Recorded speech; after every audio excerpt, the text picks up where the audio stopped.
Hi, it's Melissa again.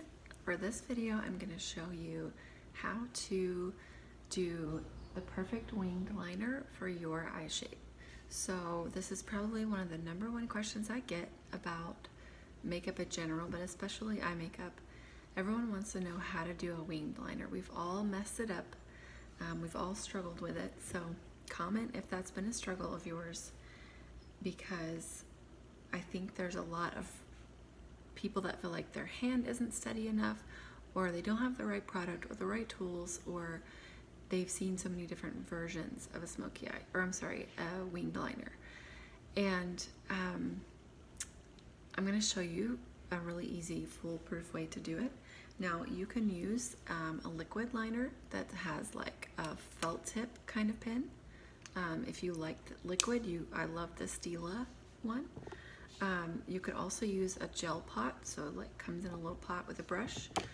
I prefer that, or I think the easiest way is actually I'm going to take a setting spray and I'm going to mix it in with a black eyeshadow, or you could do brown. This way you could use really any color, gray, a deep violet, blue. It's a really pretty way to do that.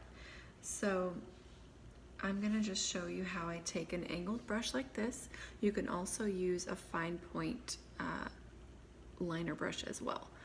I like to, it's kind of hard to see with my mascara already on, but I like to follow the underside curve of your lower lash line. So if my lower lash line goes up like this, I'm gonna follow that curve and just make a little mark. The benefit to using an angled brush like this, I'm going to try to look in a mirror, is that it's already kind of made that line for you. So you can actually place it right at the very outer corner, and you've already got a little bit of that wing.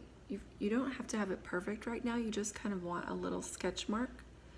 And so this is going to depend on your eye shape and your preferences. Most of the time I do a little like baby wing. This isn't like a true cat eye or a very large wing. It's just a little flick right at the corner to accentuate that eye and not have the liner just stop. Okay, so most of the time this is what I recommend if you're a beginner when it comes to liner. And then the easy part is just laying that brush down, so you're not having to draw a straight line. You're just literally laying it down and almost stamping it in to your lash line. At least at first, you can get that color placed on there. And I personally don't want it very thick, especially if you have a hooded eye or a smaller eye.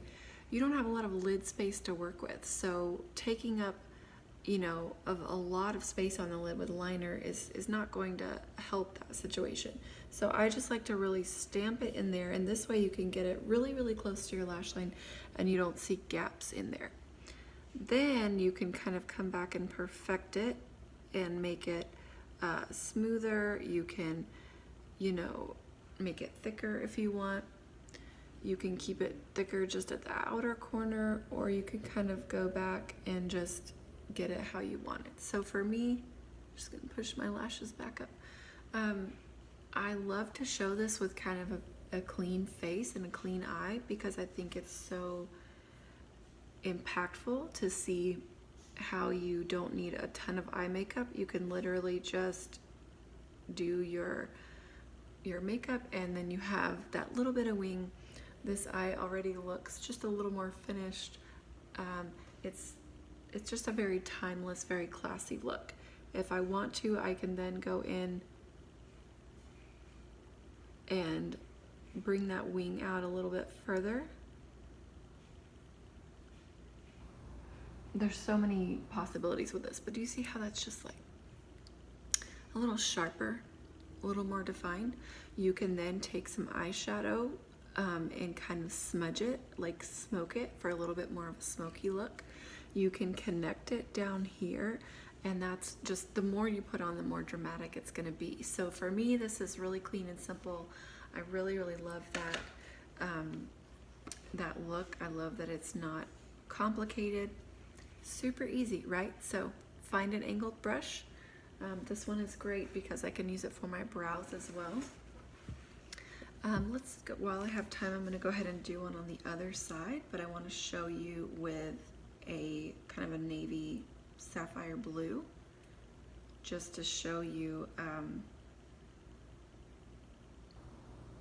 dip some in here, how a lot of people ask me how to wear blue, and this is a really fun way that you can wear blue, or purple, or green, or really any color. I'm gonna grab my mirror again to try to look down. So same thing, I love to do a really, just a little line right here. Kind of, once you get a little more experienced with it, you'll be able to do it so quick. I mean, even just that right there, just doing that one little flick. The reason I love a navy is that it's not like a really obvious blue. Like most people, when you see this, especially on camera, you can't really even tell that it's blue. Most people wouldn't even know that you're wearing blue. It just brightens that that eye a little bit. I don't know if you can tell the difference in the two sides. Let's get a little bit more on there. I've just got my brush slightly damp, so not wet to where it's running, just enough that it's gonna give it a little more. Anytime you wet that brush with either water or a setting spray, it's giving it a little bit more pigment. It's gonna make that pigment show up a little bit more. Okay, can you see how that's just a little pop of blue, nothing crazy. I'm gonna go in and clean up this outer corner a little bit. Again, I'm just gonna lay that down right there and flick it out a little bit. Now for this one, I'll make it a little bit smokier just so you can see the difference. So you also want to pay attention to your eye shape. So I have a little bit bigger lid space. I see a lot of people do this when they're doing their eye makeup, and of course I'm doing that just because I know my eye shape and I'm used to it. But when you're looking at where that line should be, make sure you're not pulling your eye up so much that when it falls, the liner is a completely different shape altogether. Try to keep your eye looking straight forward, or really my best tip is to look down into, I've just got a mirror here, look down into a mirror, and that's going to ensure that you're you can see over your eyelashes versus looking here and doing it. I like to keep a cotton swab on hand, just so that if I mess up or I get it too smoky, I can actually just clean that right up. I can take a little bit of foundation, or in this case, I just did my makeup, so what's left on there, and clean that up. I can go right back with, you could do even a cream shadow. And basically how high if you want to lift your eye and open it more, you want to bring that out. So you can see how this is just coming. I mean, some people can bring it clear out to their eyebrow. It's a different look. It's more dramatic, but isn't that so fresh and pretty? I think I actually prefer the blue side because it's making my eyes look blue, even though they're not really, they're kind of an in-between, like blue, green. You could do this with, so I'm going to show you the blue I'm using here. This one is called Denim. It's got a little bit of a shimmer to it. You could use a bright purple. Hot pink would be really fun. You can really do anything. So there's a few, I think you can tell there's a few different variations on this look, but I think using a brush and an eyeshadow is the most user-friendly way to kind of do that without messing with a really messy liquid pen or something like that. Pencils, you can do a pencil, but they're just a little harder to get that really sharp point. So the other thing is I like to kind of come from this underneath side and just barely tap that in so this inner corner is really nice and dark. Like that. Okay, there we go. So two different looks, different ways of doing it. You can see how this side is just a little, I didn't angle it up as much, so it's a little bit more of straight out, and you can see how that's just a different look. This side's gonna lift a little bit more. So let me know if you've tried this before. Let me know what color you would use and any other questions you have about winged liner. Hope you enjoyed this video. Let me know what you think.